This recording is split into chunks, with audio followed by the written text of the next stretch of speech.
Hi guys, today we are going to go over 5 ways to increase your testosterone, or boost your testosterone naturally. So, make sure you stick around to get every one of those tips. First off, why does everyone even care about testosterone?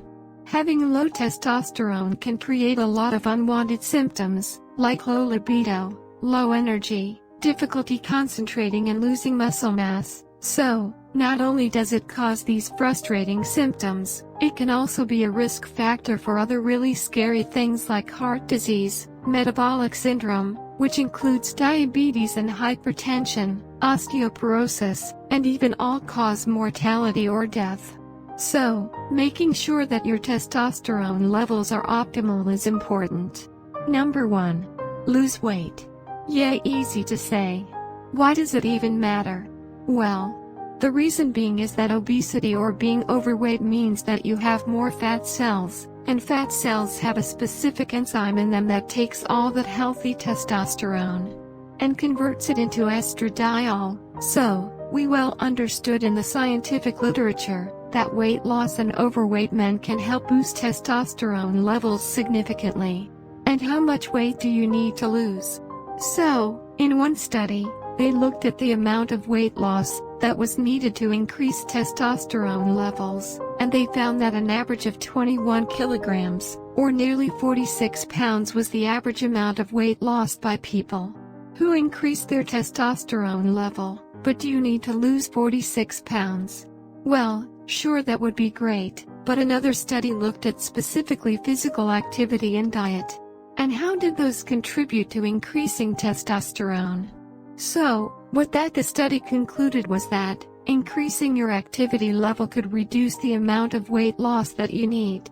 If you increase your physical activity, you might need to lose even less weight, something like 12 kilograms or 26 pounds, and that brings us to number 2. The suggestion is exercise. Great, so exercise is important for testosterone. But what kind of exercise? Should we just go for a walk? Well, they've studied this, so they looked at young, healthy men, and who was already physically active. And they put them into 2 categories. They put them into a steady state exercise, where they run to achieve a certain output for 40 to 45 minutes at a continuous level.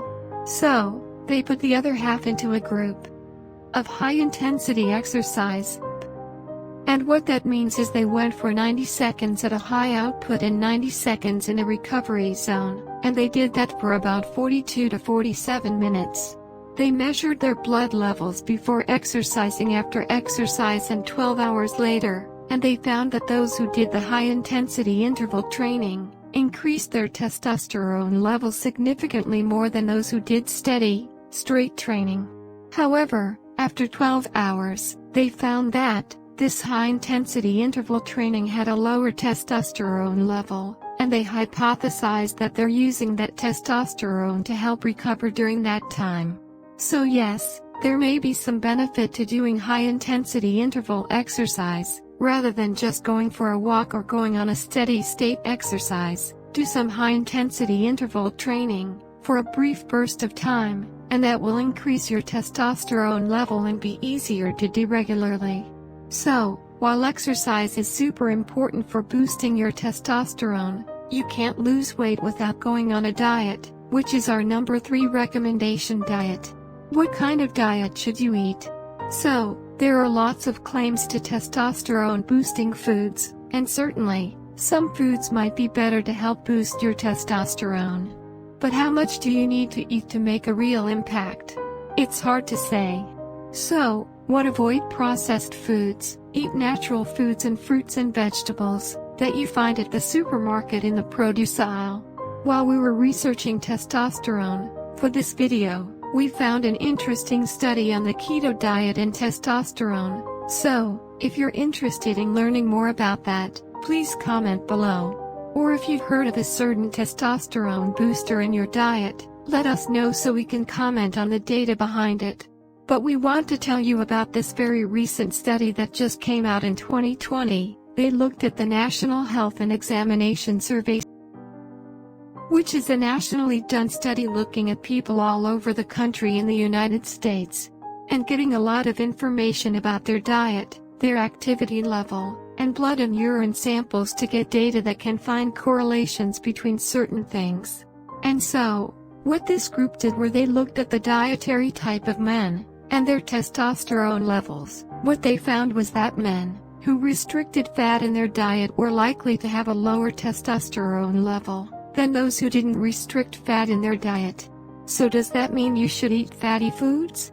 Well, we don't know yet. We think that, specifically, if you are a normal weight individual who wants to boost your testosterone, we would not limit fats in your diet, because that may limit your ability for your body to produce testosterone. But if you're overweight, improving your weight is more important than changing the components of your diet. Also, we get a lot of questions about soy products, so our soy products are going to make my testosterone level drop. So, the reason this comes up is that soy has estrogen-like compounds called isoflavonoids, which then are concerned for people who want to increase their testosterone level. But what does the data say? So, a 2010 meta-analysis looked at 47 different studies and compiled all the data. And what they found, even a high intake of soy would not reduce your testosterone levels.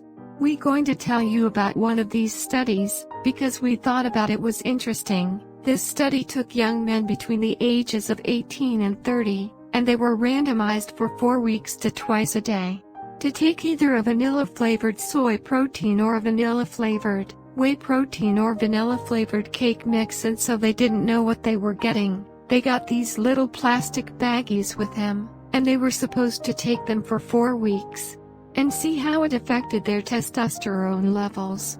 And what the study found was that even this high intake of soy proteins, which was the equivalent of 41.5 grams of soy protein per day, did not affect testosterone levels, even after taking it consistently for 4 weeks. So, my advice to you is don't worry too much about the soy products that you're eating, especially if you're getting good healthy protein from soy products. It's probably not going to affect your testosterone levels.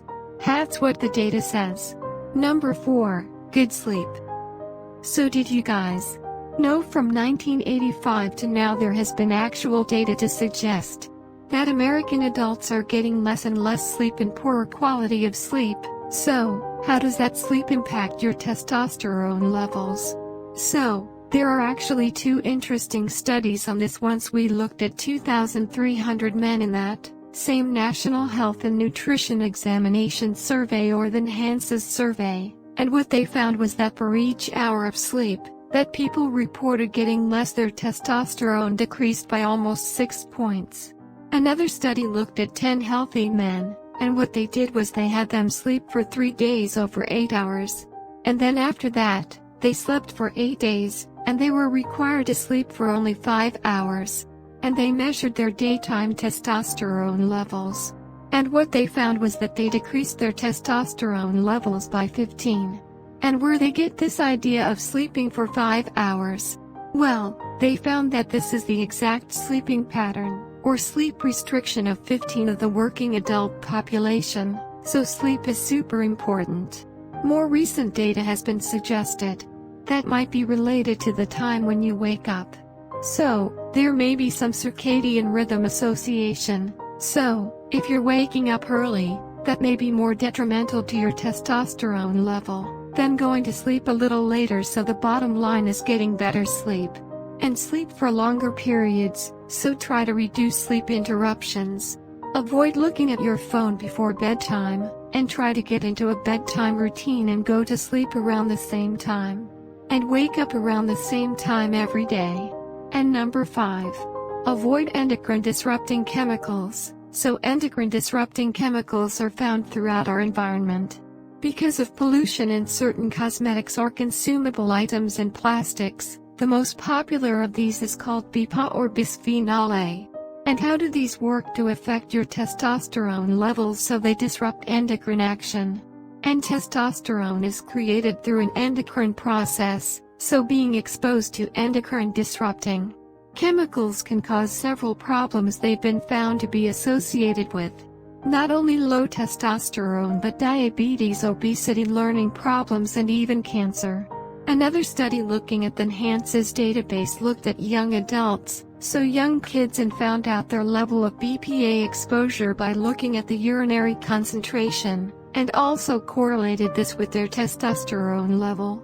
And they found that adolescent boys have a higher amount or higher exposure to BPAS was correlated with a lower testosterone level. So, how can you avoid BPAS?